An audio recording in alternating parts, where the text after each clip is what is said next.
Hola hermosa, hola guapo, bienvenidos a un té con manzanilla. Estoy contenta de regresar a hablar de esta serie que ha impactado mucho allá afuera, que le ha dado espacio a esas voces que a veces no son escuchadas, que no tenían un lugar, que se sentían inadecuados por estar sufriendo un trastorno de la conducta alimentaria después de sus 30, 35, 40, 50, 60 años y que todavía no se podían recuperar. En el primer episodio, si apenas vas llegando a es una serie que va a tener 3 episodios, estamos oyendo el segundo.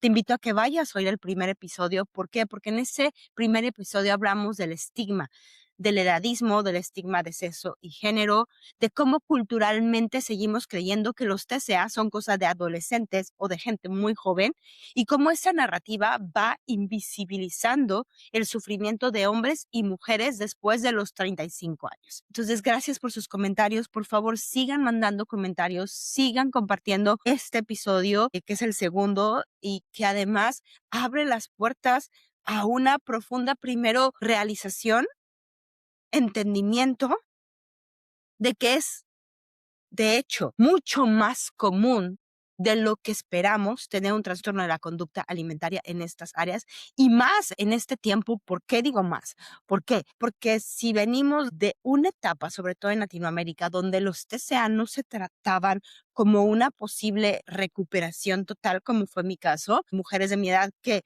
a lo mejor estuvieron en tratamientos, pero nunca les dijeron que se podían recuperar totalmente, entonces vivían en una cuasi recuperación constantemente negociando con la voz del TCA, pues es muy posible que en esta etapa de la vida puedan estos, estas voces o estas conductas volverse más intensas o regresar. También es cierto que hay muchos más mensajes externos que nos llevan a entregarnos a esta cultura de dieta, a evitar el envejecimiento, a estas falsas ideas de salud que están mucho más ligadas a una cultura de belleza constante y violenta, porque son metas inalcanzables para la mayoría de la sociedad, que tenemos un ritmo de vida muy distinto a esto que nos presentan las redes sociales o los medios de comunicación.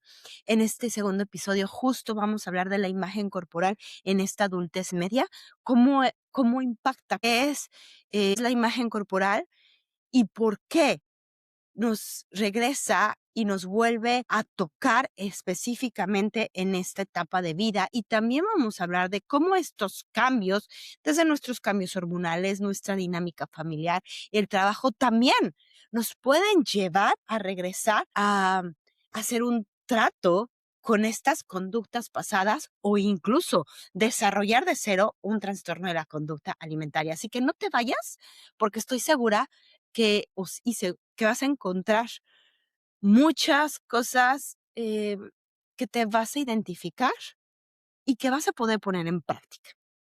Entonces hablamos de que los TCA, cierto, no tienen fecha de caducidad.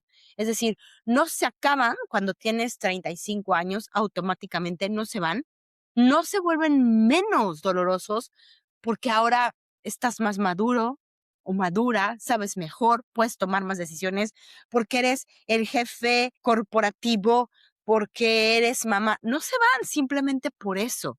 Y tampoco en esta etapa de vida son casos perdidos. No son todos casos crónicos que ya no tienen solución, como se ha tachado muchas veces a las personas que tienen un TCA por millones de años, por muchos años. Es que además me encuentro, y me voy a ir parando, porque es que es de lo más común. De verdad que a veces me parece sorprendente que muchos profesionales de salud todavía crean que solo va a haber o que solo son normales o solo van a encontrar TCAs en estas edades tempranas, 18, 14, 9 años, pero que ya no es normal encontrarlos a los 25 años, a los 35, a los 40, a los 50, a los 60, cuando en realidad sí es común, pero no se habla y no se ha dado el espacio para hablarlos. ¿Por qué?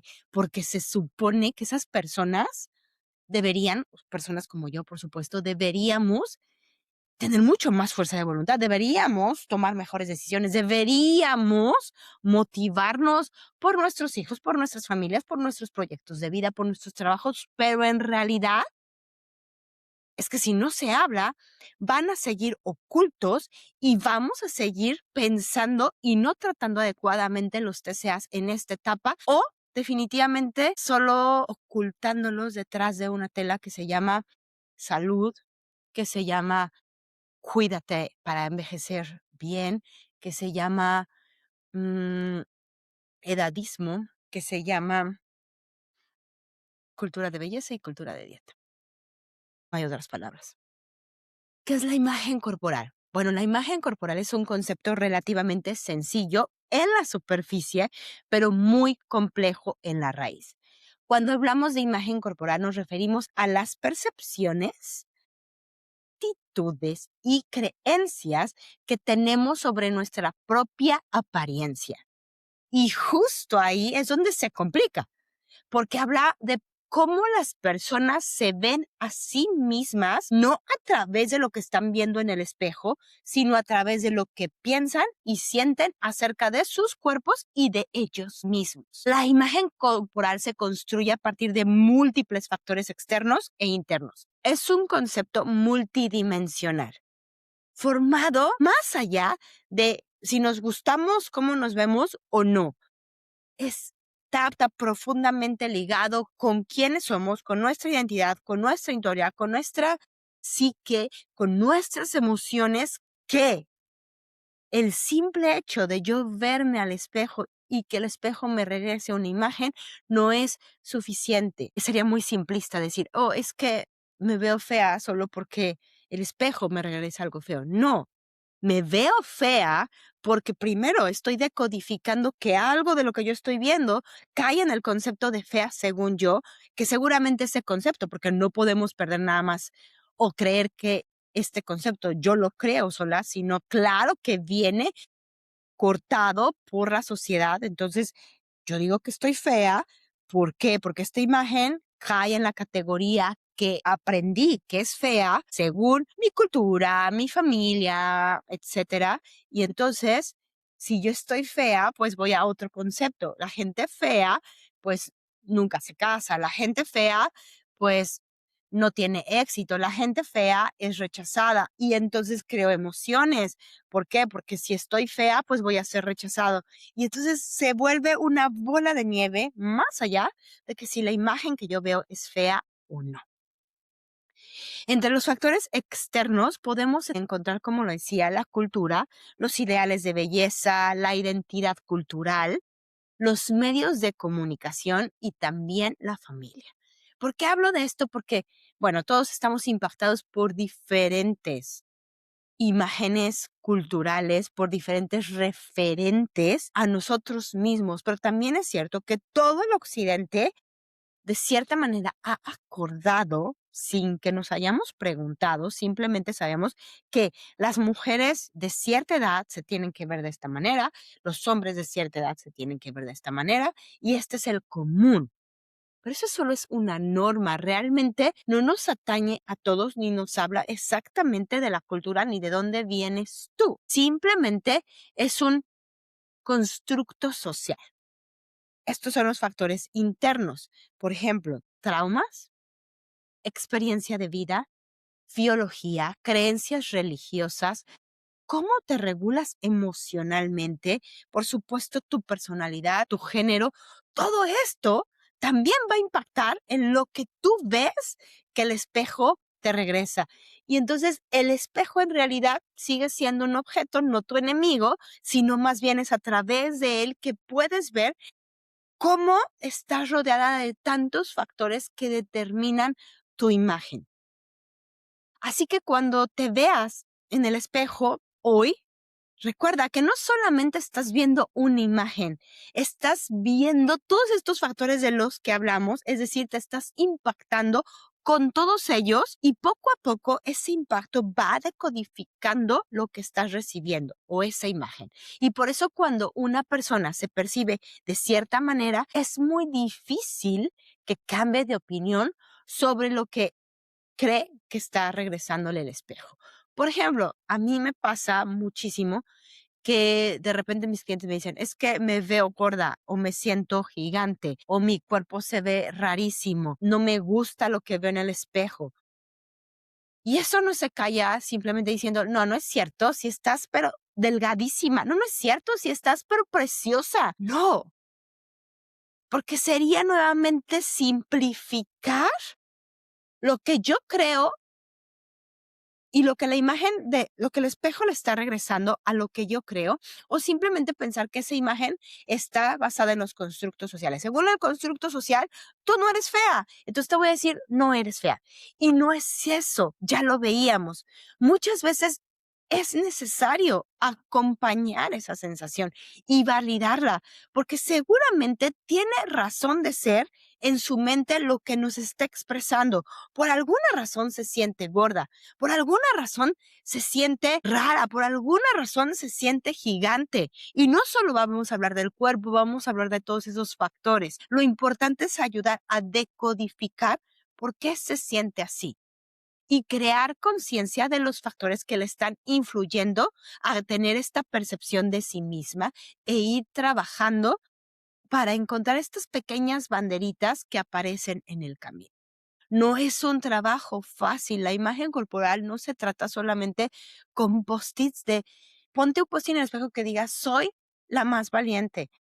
Si te sirve está bien, pero no es lo único. Tienes que ir adentro de ti. De hecho, hay un libro que ya he referido varias veces que se llama El cuerpo lleva su récord o score, no sé cómo esté en español. Pero es cierto.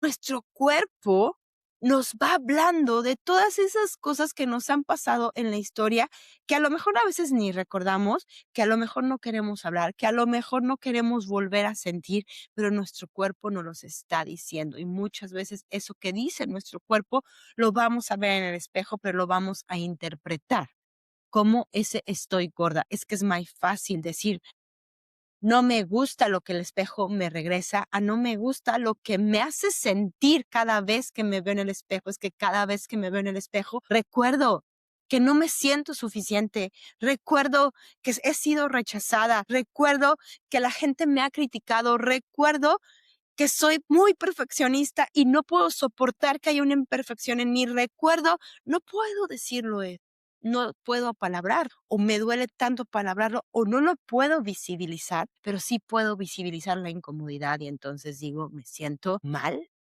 con esta imagen que me regresa al espejo. Y ahora, si nos enfocamos específicamente en esta etapa de vida de lo que se trata la serie, en la adultez media, donde los cambios biológicos sí existen y son propios de la edad, y de verdad es que comienzan a impactar, queramos o no queramos, es biología. Desde los cambios hormonales que afectan, por ejemplo, cómo nuestra musculatura, nuestros huesos, nuestros tejidos, cómo se ve nuestra piel, cómo cambia nuestro metabolismo.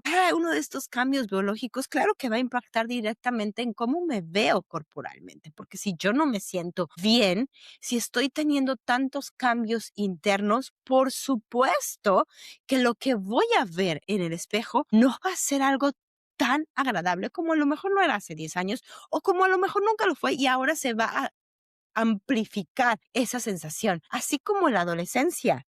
También había esta ilusión de controlar todos estos cambios a los que nos enfrentábamos y eran cambios esperados. No sé si te acuerdas, un poco lo hablamos en el primer episodio, que en la adolescencia pues teníamos estos cambios que queríamos que pasaran un poco, ¿no? Queríamos sí crecer, queríamos convertirnos en esa mujer o en ese hombre que admirábamos, queríamos alcanzar todas estas cosas, queríamos vernos, de hecho nos vestíamos de cierta manera para poder alcanzar esa persona o ese estereotipo que tanto nos identificábamos, pero era esperado. Eso también ocurre en la adultez. Tratamos de controlar estos cambios, especialmente, y si voy a decir las mujeres, tratamos de que estos cambios se noten menos, sean menos visibles, nos duelan menos y nos impacten menos. Y entonces tenemos nuevamente esta sensación de poder controlarlos llega a nosotros. Yo puedo controlar estos cambios. Yo soy capaz, si hago más ejercicio, si tomo más pastillas, si me hago más tratamientos de belleza, hago más mindfulness, si leo más libros, voy a envejecer menos rápido. Y es que ese es mucho el discurso, no lo podemos negar. Y te lo decía en el primer episodio, me pasa a mí. O sea, el verme con canas, el ver mis arrugas a veces, el hacerme mascarillas, el ponerme tratamientos, todo eso, claro, que va un poco ligado a esta parte de no quiero envejecer porque dentro de mí hay miedo a ese envejecimiento. Te lo decía en el primer episodio. ¿Tiene algo de malo?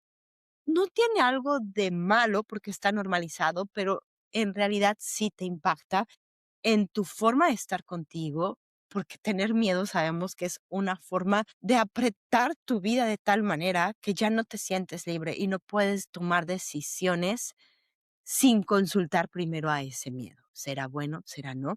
Y bueno, regresando a esta parte del control, que entonces comenzamos a ver que muchas mujeres en esta etapa y hombres también comenzamos a hacer dietas mucho más estrictas o conductas mucho más rígidas, incluso de las cuando éramos jóvenes. De verdad que me encuentro muchas mujeres en esta etapa y hombres haciendo ayunos muy prolongados, dietas muy, muy rígidas, restrictivas, cuidándose con una ortorexia impresionante, todos con la bandera de la salud, y lo entiendo porque todos queremos ser saludables y nos da mucho miedo llegar a esta etapa y perder la salud, es cierto, pero también mezclando todo el discurso y al final descuidando, ¿qué es lo nosotros descuidándonos en nuestra alma, en nuestro corazón, en nuestras emociones, en nuestro estrés, en todas estas distorsiones cognitivas se van a empeorar? Bueno, y creo que perdemos el ángulo entre, o la balanza sigue siendo hacia este lado de la cultura de la belleza, de la cultura de la dieta y por supuesto tapada con una gran blanket, una gran sábana que dice salud, pero está envuelto ahí lo que ya sabemos. Hablando de estos cambios hormonales, tú sabes que yo no soy experta en ellos, pero sí sé que pueden impactar y que no puedes controlarlos, ¿no? Que va a haber tus sensaciones de hambre y de saciedad van a cambiar. Incluso hay estudios que dicen que tus papilas gustativas cambian también, que llegan nuevas necesidades fisiológicas. Te vas a dar cuenta que ya no rindes igual y no porque no quieras. No es lo mismo aventarte una rutina de ejercicio cuando tienes 25 que cuando tienes 45. No va a ser igual. Es más, aunque te la avientes, tu cuerpo no va a responder de la misma manera. ¿Y qué puedes hacer? Absolutamente nada. Y lo que vemos más bien es, al contrario, subimos estas rutinas, subimos intensidad, subimos tiempo, subimos días. Y bueno, dime si esto no es estresante, dime si esto no genera una ansiedad mayor en ti, porque nuevamente volvemos a al mismo punta del iceberg. No podemos controlar. La biología siempre va a terminar ganando, hacerle guerra a nuestro cuerpo y a esa herencia biológica. De verdad que lo único que nos va a hundir es en un rol y en una espiral de descontento constante con nosotros mismos y con los resultados que vamos a obtener. Y a esto se suma, por supuesto, el componente psicológico de esta etapa de la vida. Muchas veces en esta etapa de la vida está asociada a altos niveles de estrés por las condiciones de vida, las responsabilidades parentales, las responsabilidades laborales, cambios en nuestra profesión, pérdidas de seres queridos o incluso pérdidas de ese sueño de proyecto de vida. También aparece esta sensación de duelo por los años que se fueron, un poco esta sensación de no aproveché el tiempo o lo aproveché bien o pude hacerlo diferente y vamos por la vida imaginándonos todas esas versiones que pudimos haber llegado a ser que no fuimos o añorando todas esas versiones de nosotros que ya no están. Y todo eso, claro que va a impactar en cómo me veo en el espejo, porque cuántos de nosotras y nosotros vamos al espejo buscando aunque sea un rayito de lo que éramos antes, aunque sea una pequeña luz que nos diga que somos los mismos.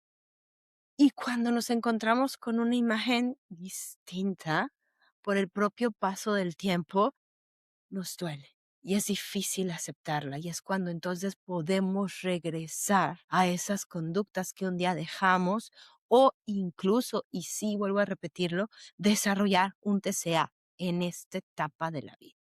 También no vamos a dejar de lado los irreales estándares de belleza que nos persiguen y las demandas constantes de juventud que la sociedad nos impone. Y créeme, yo lo sé, lo vivo con mis clientes, lo vivo con mi familia. No es fácil. No es nada más en los medios que consumes, es tu propia familia a veces la que te está constantemente bombardeando con esta llamada vejez o con esta llamada paso de los años. Y claro, que entonces no es casualidad que un TCA reaparezca o se desate en esta etapa de vida. Ahora, a esto le vamos a sumar un poquito lo que ya hablábamos ahí arriba, los cambios de vida. Existe una idea cultural de que en esta edad ya deberíamos haber llegado maduros, seguros, con claridad de quiénes somos, con una identidad muy bien formada, tener muchos logros, pero aún así tener otros por alcanzar, saber exactamente a dónde vamos. Y bueno, la verdad es que si no nos tomamos el tiempo para curar nuestras heridas, ver nuestros traumas, revisitar nuestras historias y aprender a habitarnos, será muy difícil que en esta etapa de vida realmente lleguemos enteritos. Pocos lo hacen. No digo que nadie, hay muchos, algunas personas, no voy a decir muchos, algunas personas llegan así, pero somos pocos los que llegamos raspadísimos, porque por supuesto tampoco había cultura de cuidado emocional, tampoco había cultura de constantemente estarnos cuestionando por qué hacemos lo que hacemos. Me encanta esta parte de revisitando nuestra historia y reescribiéndola. No había, era simplemente ve por más, ve por más, ve por más, tú puedes hacer más, tú puedes hacer más, tú puedes hacer más. Y no había esta sensación de pausa, o al menos yo no la aprendí. Y si a esto le sumamos que en esta etapa de vida también aparecen cambios importantes en la dinámica familiar o en la dinámica de vida, el peso de verdad emocional puede ser muy grande. Muchas personas en estos momentos están cambiando sus roles profesionales. Por ejemplo, pueden que tengan muchas más responsabilidades o algunos definitivamente están cesando esas responsabilidades y ya no les dan la misma carga porque llegan nuevas generaciones a tomar esos puestos con nuevas ideas. Puede ser que eso incluso genere mucho más presión, un duelo hacia lo que se sabe, hacia lo que ellos aprendieron, que a lo mejor ya no lo pueden aplicar como lo aplicaban antes y que las nuevas generaciones llegan con otra versión totalmente distinta. Y todo eso, pues también te impacta. Se siente esta sensación de ya no estamos empezando. Se supone que tendríamos que saber, que resolver, que sostener, pero al mismo tiempo que ser flexibles y adaptarnos y aceptar el cambio y ser creativos e integrarnos a la nueva mentalidad o a las nuevas generaciones que vienen detrás de nosotros. Y claro que se oye padrísimo, ¿quién no quiere? Pero aún así, a muchas personas les puede impactar. Te juro que he oído casos de personas de 50, 60 años que llegan un día y les dicen, aquí está tu renuncia, ala, porque ya no necesitamos tus servicios.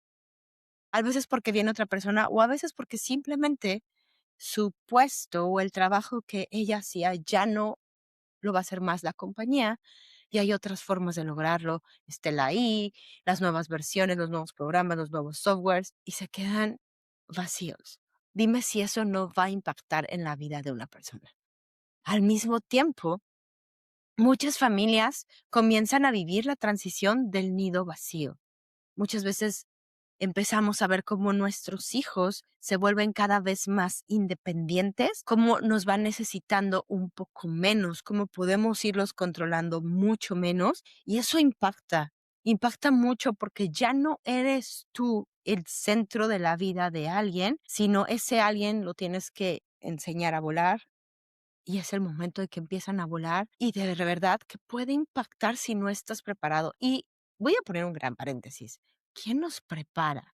Yo sé que hay muchos papás allá afuera que está esta narrativa de yo estoy educando para que mis hijos se vayan y es cierto, padrísimo, yo también, pero aún así, si no hablamos de que duele, de que va a haber cosas que nos dan miedo, de que va a haber cosas que tengamos dudas, de que va a haber cosas que quisiéramos que sean diferente, pues no estamos tampoco hablando de una realidad completa, sino estamos romantizando la paternidad como algo que no tiene emociones mixtas. Y estos cambios, pues claro que es natural que también nos muevan mucho internamente.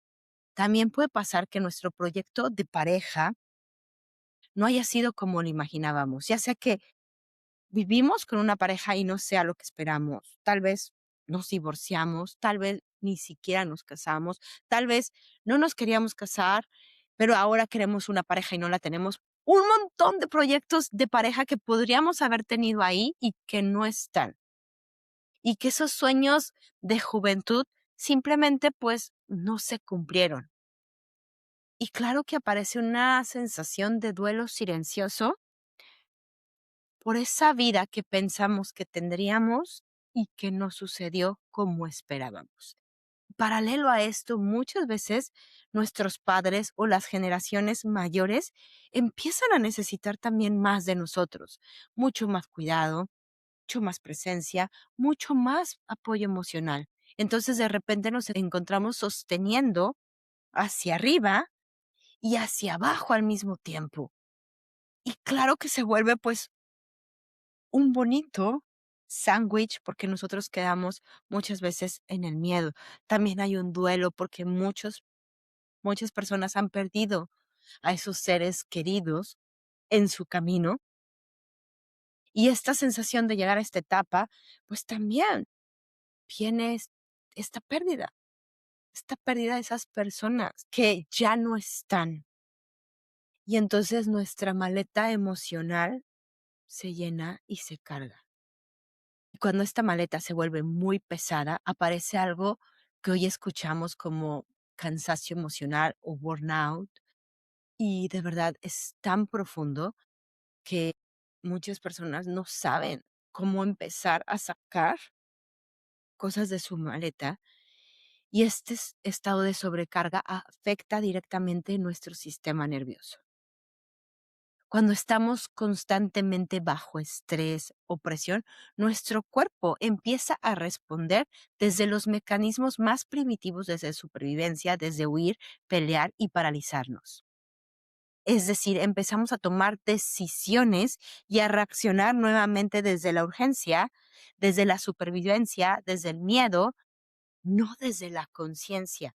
Y cuando un sistema nervioso está en este estado, el cuerpo muchas veces se convierte en ese lugar seguro, en el lugar donde tratamos de recuperar la sensación de control, en ese lugar donde podemos escondernos para que todo este terremoto emocional que estamos viviendo se sienta más cómodo, podría ser más seguro. Se siente horrible, claro, pero es mucho más seguro porque sé lo que significa. Y más si alguna vez es esta memoria de un TCA que a lo mejor habías estado recuperada o en cuasi recuperación o incluso lo habías dejado o habías vivido en dietas y ya no las hacías. Y esta memoria te puede decir, hey, todo se siente muy mal, pero ojo, si cambias tu cuerpo, te vas a sentir mejor.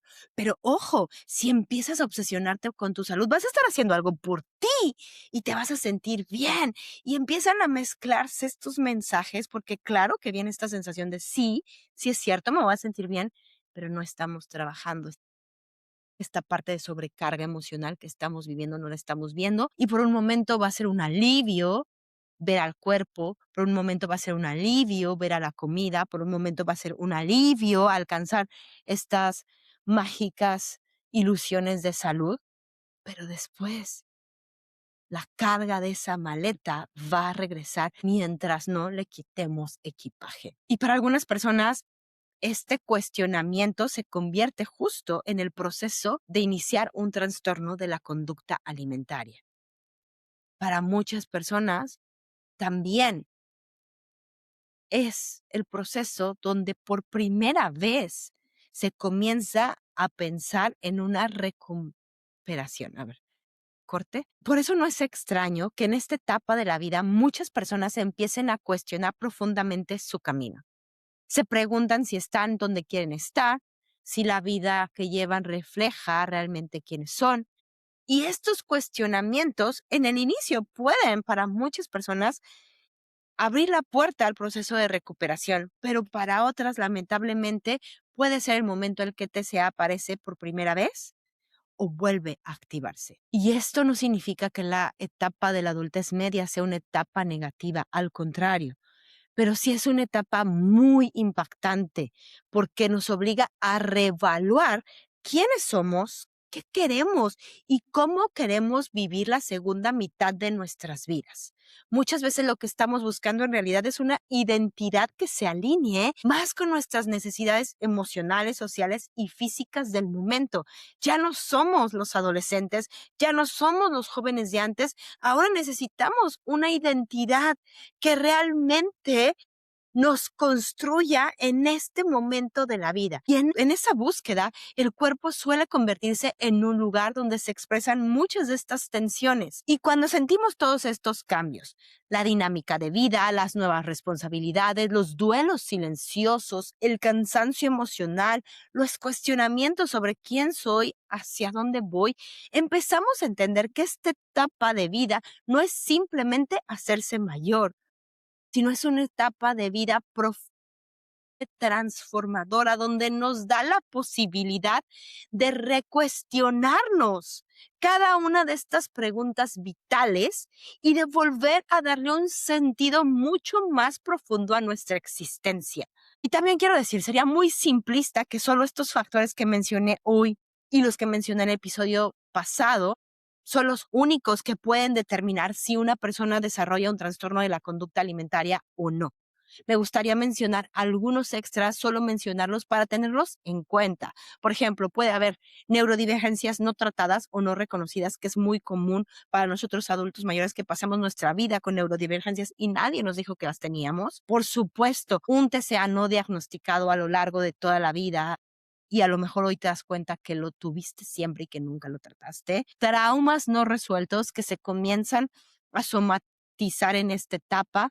Pérdida, por supuesto, de la salud y enfermedades crónicas que pueden, por supuesto, impactar en la forma en que nos relacionamos con la comida y el cuerpo y distorsiones cognitivas aumentadas por la edad.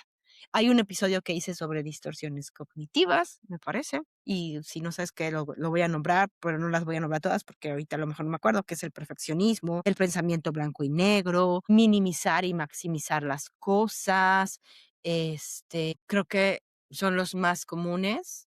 Seguramente hay muchos más. Son como 7, 8, pero ahorita me acuerdo de esos, para que te des una idea. Y en general, bueno, para ir cerrando este episodio y darle pie al siguiente episodio de esta serie, pues de escuchar todo esto, me gustaría preguntarte, ¿con qué te identificas? ¿Qué está pasando en tu vida que creas que está impactando en cómo te estás viendo en ese espejo? Que creas que te está impactando en las decisiones que tomas directamente hacia los alimentos que consumes y a las conductas que haces para cambiar tu cuerpo. ¿Qué crees que estás haciendo realmente por salud? ¿Y cuánto de eso que estás haciendo por salud en realidad lleva esta capa de belleza, de violencia estética, de cultura de dieta, de no respeto hacia ti misma, de no realmente valorarte completamente, sino querer adaptarte a una imagen que no puede ser, que no corresponda a la tuya? Esa es la invitación a que te cuestiones. Ya vimos algunos factores, ya hablamos de otros. Y también si crees que hay unos que no estoy hablando, por favor escríbeme, porque seguramente va a haber cosas que se me fueron y que me encantaría hablarlas y me encantaría escucharte. Y algo que quiero terminar en este episodio es posible recuperarse al 100%, incluso con todos estos factores de los que ya hablamos, porque estos factores, de hecho, son parte que te mantienen en el trastorno de la conducta alimentaria, que te hicieron recaer, que te hicieron tenerlo a esta etapa, o que simplemente vives en dietas constantes, en abusos hacia ti misma y a tu cuerpo, hechos por ti, o que no vives en una aceptación. Y lo más importante de todo es que mereces recuperarte. Lo mereces. Mereces vivir los siguientes años de tu vida con más libertad, con más plenitud, con más paz, de una manera completa.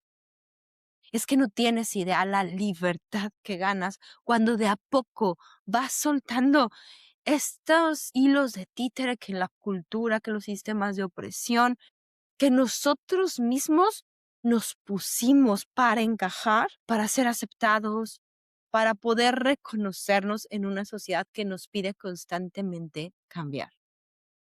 En el siguiente episodio vamos a hablar de la recuperación, de qué es posible, de qué se necesita, de cómo se puede lograr en esta etapa. Vamos a hablar a los profesionales de salud, vamos a hablar a las familias que acompañan, vamos a hablarte a ti que estás pasando por un TCA, así que no te lo puedes perder. Si este episodio te gustó, compártelo, mándalo a todo el mundo que creas que puede ser impactado, que puedas estar viendo que están teniendo unas conductas mayores y sobre todo, si no tienes tú un TCA, o no te ubicas en ese gran espectro, pero hay personas que las ubicas y ya oíste los factores, trátalas con compasión, con entendimiento, con respeto, porque posiblemente no es que no se quieran recuperar, sino es que todavía no encuentran las maneras. Te mando un abrazo bien grande y gracias por escucharme.